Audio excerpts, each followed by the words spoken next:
They do. And I don't understand.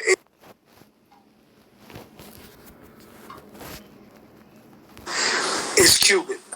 And they felt like many years ago, John F. Kennedy, who was a Democrat, let them down at the Bay of the Pigs. Yep. And stubborn, and they're never going to get over that, and they're going to keep for Republicans. And so that's our punishment.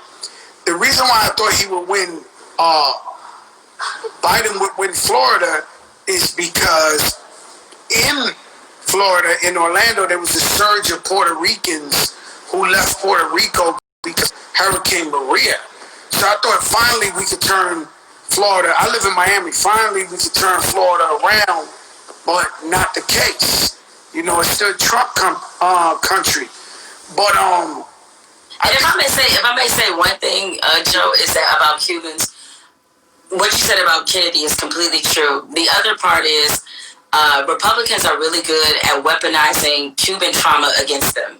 And by that I mean, because of what happened in Cuba, anytime the word socialism is uttered, it triggers Cubans for very good reasons. And they were able to put out a misinformation campaign about Joe Biden, about Kamala Harris, and just the Democratic Party in general by associating them with socialism. I know communism is in Cuba, but when it sounds stupid to me when I see movies from the 1960s and they're like, he's a commie.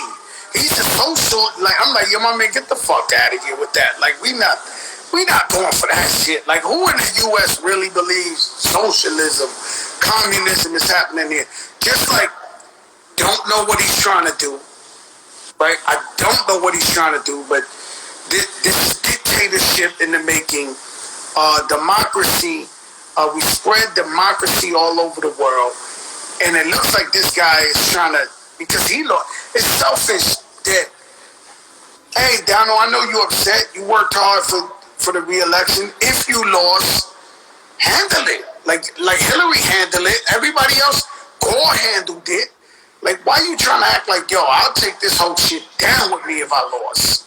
That's what he's doing. Yeah, I made a joke on Twitter. I said, man, I hope they got a security deposit from Trump because he looked like he gonna burn that bitch down when he lived. Yo, I don't get it, because he's up there and he's using terrible words like fraud and you know, he's stealing the and you know, this guy who's like real impressionable out there with big machine guns that listen to this guy. And you know, we're hoping it doesn't. You seen the people banging on the doors of the people counting the votes? Now, those was just normal white people. Yeah. What happens when the guys with the bulletproof vest is fatter than Fat Joe with the big machine guns and AR? What happens when those guys come? Well, in Arizona, they came, and that's why they had to shut things down last night. Is that some of those Arizona's an open carry state. And so when they came to Maricopa County, to the voting center where they were tabulating the votes, that's the situation the police and the sheriff's face. And it's just, you know, we know the obvious hypocritical thing here. It's like, it's funny how white people can just arm up and just walk around the police. The police somehow are not scared for their lives when they surrounded by 20 white motherfuckers with an AR-15. They ain't scared then. But a black person blinked too hard, and all of a sudden they want to put 50 bullet holes in them. It's sad because we are traumatized as people. And I seen a funny little thing that Baller Alert put up today on Instagram, but it's really sad. So a black guy and a white guy is online to go into like a restaurant. And you know how they got the thing to check your forehead for COVID? Yeah. Security went like this to the black guy. The black guy was like, you know, he thought he had the hammer. Like, he was like, you know, like, and he was like, oh, no. And then he did it. And then he did it to the white guy. The white guy was like, of course. Yeah. Nobody shoves guns in our face. You know, we just scooted a little right through. And it's traumatizing. This whole shit is traumatizing. And I'm hoping the right thing happens. If Joe Biden legitly won, let him become president, him and Kamala Harris, and let's just try to live in unity. And let's try to heal the wounds. Let's try to reach out to everybody and just, because we are the United States of America, and just get over this terrible time, because this is a real dark time in American history. I don't know. I don't know if it's going to be that easy, because the problem with what's happened the last 4 years is that a lot of ugliness has really been exposed. A lot of white people have frankly shown their whole ass, and a lot of people who we thought were allies, or who we thought, there's so many. You talk to a lot of black and brown people, and I hear so many stories about how, like, man, I thought such and such was cool, and then I found out this once Trump got in office, when they felt a little more bold and brave. And so I don't know if it's going to be that easy. I think we're still going to be polarizing, and we can't make the mistake of assuming just because Donald Trump loses, the element that got him in there, the element that supported him, is going to go scurrying back to their holes. They're not. They're going to probably be even bolder. It's always been there. It's crazy, because historically, where I have confronted racism, besides, growing up in the Bronx and police, but it's in first class in the airlines. No. I want to write a book about this shit. Like, I'm telling you right now, like, it got to be called first class. And I don't know how it works if I sit in if I'm in row 1A, and I'm in first class like everybody else. First of all, everybody that's in first class think they're the king of somewhere, or the queen of somewhere. The girl got the poodle. Man, like you in first class acting like you're the king of the plane, right? And you sit down, and when it's time to get the food, usually they start in the front, but now I'm in the front. Me and my brother Rich, my Haitian brother sitting next to me, they want to start row 6 and come back down to row 1 to take the orders of the food. I have never seen that. This happened to me 1,000 times in my life. 1,000. It's not 100. This ain't 200. This is 1,000. I almost could bet. If I could bet, if I had a bookie next to me, that's gonna happen. And they go to the back. They take all the orders. Then they say, "Hey, sir, we have a cheese plate." I'm like, "Well, what would I have gotten if I was in the back in number 6 in the rotation?" They were, "Well, that's roast beef with Grey Poupon on the side." Or you would have had the chicken option. But you, my friend, have the cheese. What'd you get for the cheese? That shit has happened to me 1,000 times. And that little bit right there is where I see glimmers of racism, right? Where they could just do it how they do it. And it runs deeper than that.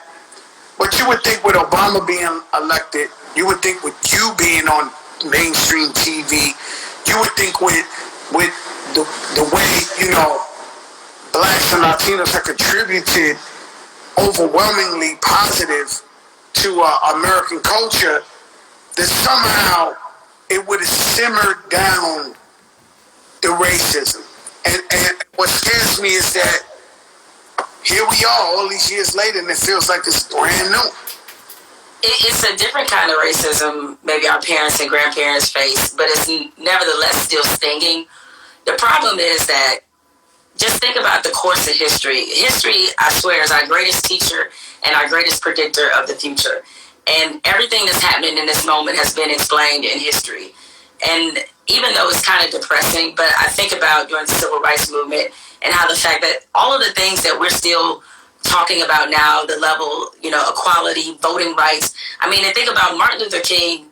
He marched for voting rights, John Lewis, and we're still trying to get a free and fair election for people of color. Right? And so the other part we have to have... By the way, I hate to cut you off. And they tell me, Joe, you always talk over your guests. But you sparked something. I started the show with the message, Grandmaster Flash. That's probably the first in hip-hop and the first conscious hit ever. It's like a jungle sometimes. It makes me wonder. I keep them going under. So that's in the South Bronx where I grew up, where it looked like a war zone. Every building was burnt. It was burnt down. It was rubble. So when you look at the video, it's fucking burnt down in the 70s. But the craziest shit about this video is at the end, they got harassed by the cops of the video. Mm-hmm. The cops threw them up and locked them up for no reason. They were rapping in front of the building. And so that's the same exact shit happening in 2020. It's amazing that it's the same shit going on. Yeah, I mean, racism is very tricky because it keeps reinventing itself.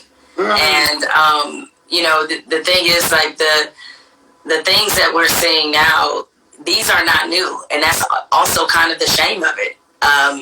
You know, if you listen to Donald Trump and you listen to Richard Nixon, if I gave you a blind taste test, they sound like the same dude. I mean, that message of white fear, fear-mongering, making white people think that we were coming for them, that has been a message forever.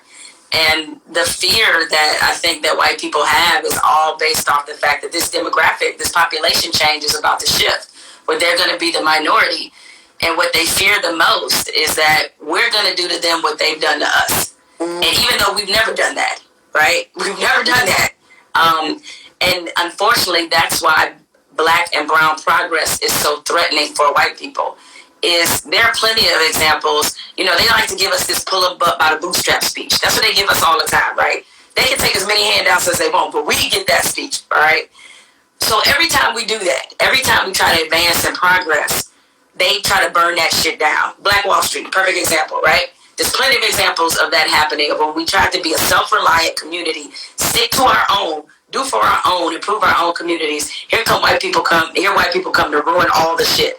Because it's never been about, for them, it has been about our subjugation. It has been about our oppression. That's as they say, that's the feature, not the bug.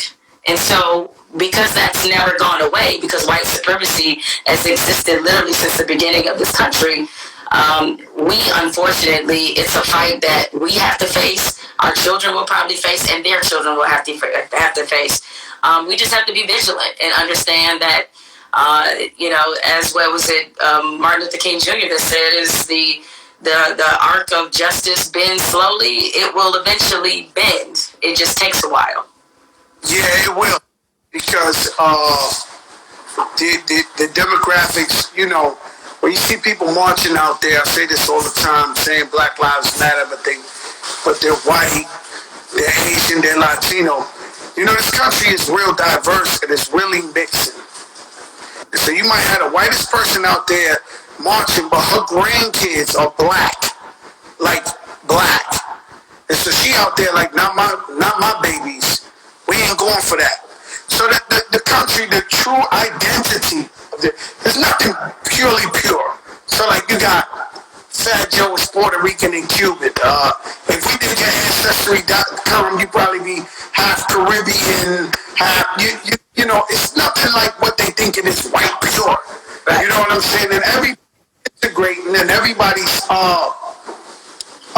growing with each other. That at the end of the day, you're not going to be able to get away with that shit 50 years from now, because the whole dynamic, the whole look of the country is going to be different. You know, I just think we have to cut an edge of letting them know, listen, we're not dumb. Because I be looking at tapes a lot now. I be looking at a lot of stuff of the 70s, preferably the 70s, right? So I go back there and I look at my Puerto Rican people, my black people.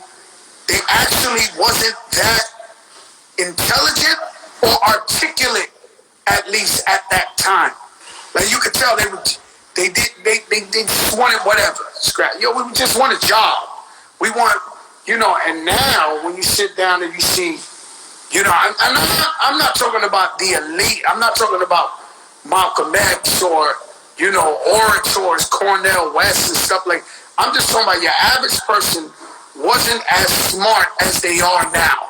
Mm. You get what I'm saying? I just get what you're saying. And so it bothers me when I look at the tapes and I see some Puerto Rican people talking to some black people, and I'm like, damn, you know what he wanted to say, but he ain't really know how to say it. You know, I don't. It's funny you say that because I wonder, are we getting smarter? I don't know that we are. And the reason I know that we have all this technology, all this information at our disposal, but the one thing that is truly a significant factor, and I think the cultism around Trump kind of explains this, is that, yeah, knowledge is power, but knowledge is also a weapon. And the amount of misinformation, the way we're able to manipulate people through social media is really scary. Because, look, a false meme will go through the atmosphere much farther, much deeper, much wider than the actual truth. And you'll have people believing things, you know, that's why some of these conspiracy theories. People like beef more than peace. Yeah. And it's crazy to me, like, right? Like, you know, I grew up my whole life in beef, and now I'm older, all I like to do is spread love. Mm-hmm. And it seems like they prefer beef. You know, and anything that just gives you that scariness. You know what I mean? Anything that signalizes something. I mean, the beef is, you know, created not just by race. The other part that I don't think we know how to fully articulate or understand is that we're a class system, whether we realize it or not. And the ruling class has always been whiteness because that's the dominant culture. That is what we have established as the standard. And so, like, when people are confused by the fact that you can have, we were talking about Cubans supporting Donald Trump, proximity to whiteness in this country means something. And so, like, what you were going through on the airplane, what you go through, is just as much of a race issue as it is a class issue. In their minds, you look like you don't belong, right? And it is, right? And so we have that, you know, because class, we can be classist in any culture. I mean, because even within Latino cultures, you know, there's a breakdown of colorism. There's colorism in the black community because that's part of that class mentality that we have of anything proximity to lightness, to whiteness, is what should be dominant, ruling, and what should be considered the standard. Africa performed for presidents of Africa, and they was all light-skinned, and the dark-skinned black guys was outside the tents. Same thing in Haiti. I ain't gonna lie. I've been there. I've been in Haiti, and they pay me a lot of money to perform, and it's all, everybody looked like Sean Paul at the party, but the people who really love Fat Joe is outside. And this is in Haitians, you know what I'm saying, that don't got no money. The colorism is the same shit everywhere. Spanish people too. The Spanish people for so many years in the Spanish TV, Univision, Telemundo, and all that, all we see was white Spanish people with blonde hair and blue eyes, and you never seen a dark-skinned Spanish woman or man on there. It's starting to change more because of, let's say, hip-hop and urban reggaeton culture, where it's finally like, yo, the biggest rapper is dark-skinned. The biggest reggaeton guy is dark-skinned. Let's stop lying. Like, you know, and so, you know, we're making progress in that way. But class, I know the brokest people on earth that got class, whose mother and father taught them class. Right. And they walk around with me right now, you would think that's my rich friend. Right. From the Bronx, from wherever, but they got class. You know what I'm saying? Yeah. So, I get what you're saying. There's always levels. Yeah. Yeah, because even, I mean, within our communities, like, let's just take a look at the incarcerated population, right? Mm-hmm. You know, a lot of us know people who've either been in prison or have at some point had some jail time. The way we treat them, right, exactly, the way we treat people who have been incarcerated is part of the reason why they have been, it's been so easy to oppress them, to subjugate them, to treat them inhumanely. We're in a society where we're okay with how we treat people who, because everybody in this country has committed a crime. Basically everybody of some kind. You have driven drunk, you have smoked some weed, you have done something. And everybody's done it. Like my my man who was locked up with me, his wife was a school teacher, and she killed someone while she was drunk, and she wound up doing 5 years. She was a school teacher. You know, anybody could commit a crime. Yes. No one or not. I went to jail for tax. I have committed, Fat Joe, so many crimes in my lifetime. I'm not gonna lie to you, but I actually went to jail for something I didn't do. They're counting my shit up. He wasn't paying my shit up. I proved to them wire transfers that I was sending it to him. He ain't paying my shit. They said, you as the leader of your household is responsible for whoever you hire. Right? And so, but I've done horrific things in my life I'm not proud of. But everybody has done a crime, and anybody can get locked up. The easiest thing you could get at any point is locked up or die. You could do any morning you walk out your house. I dare you to walk to the corner store, punch the Dunkin' Donuts guy in the face. You will be in jail. You will be in jail. Now imagine if you were Fat Joe, how people would treat you. And I'm sure you get some of that anyway. But if you weren't who you were, given some of the transgressions you've done, imagine how people would treat you. And so when I read about the conditions... What do you mean? Elaborate further. Oh, meaning that, like, given the fact that, you know, you have been to jail... That's because I'm Fat Joe, like, to some point? Yeah, what I'm saying is this, that if even... I will beg anyone to prove to me that they got their ass beat more than me by police. Oh, no. I mean... I'm writing a book of my life. There's a whole chapter of ass whippings for no reason in forest projects by the police. But that was before you were Fat Joe, though. Yeah, before I was even Fat Joe, these people, you know, they get a good... Sometimes it's like you. To you, you're a hero. You talking all this white shit, you might get around the wrong circle.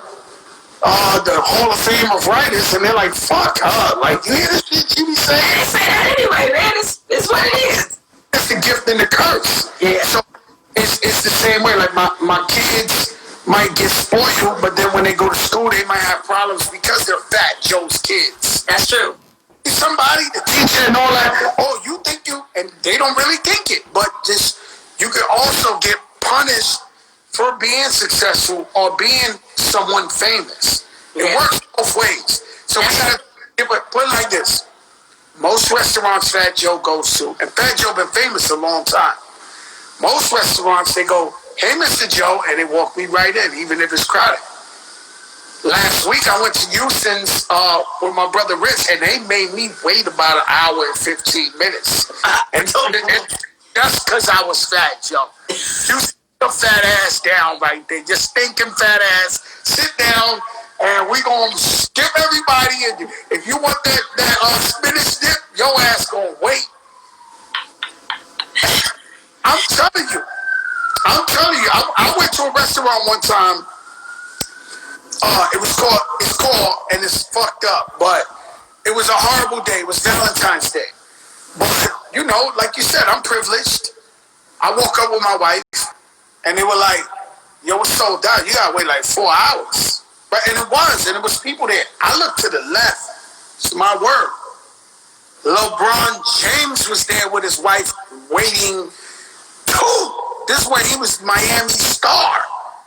So, and it wasn't just, I don't know if it was racism, but I knew they had Fat Joe and LeBron James waiting for like an hour to get seated, but it was Valentine's Day. Crowded days, but it's pretty crazy. It's you know, it's a gift and a curse. Yeah, I mean, I don't want to suggest that things are necessarily, some things might be easier for you, some things might not be. My whole point was just that when it comes to people who have had brushes with the law, black and brown people in particular, we treat them a certain way, which is partly a class issue, is what I'm talking about. What are you saying? So what I'm saying is this: when we were talking about race versus class, who went to jail, we act funny with them, is what you saying? Yeah, I'm saying that, like, a lot of times we treat them like an underclass, right? And that, you know, that's why I think a lot of the abuses that they suffer in prison, the fact that when they come out, it's difficult for them to get jobs, and just to be reintegrated in society is a class issue, because some of us think we're better than them, even though most of us have committed some kind of crime. We just haven't been caught. That's sometimes the only difference between us and somebody who's in jail. They got caught and we didn't. You're absolutely correct. And it's sad. And those are the people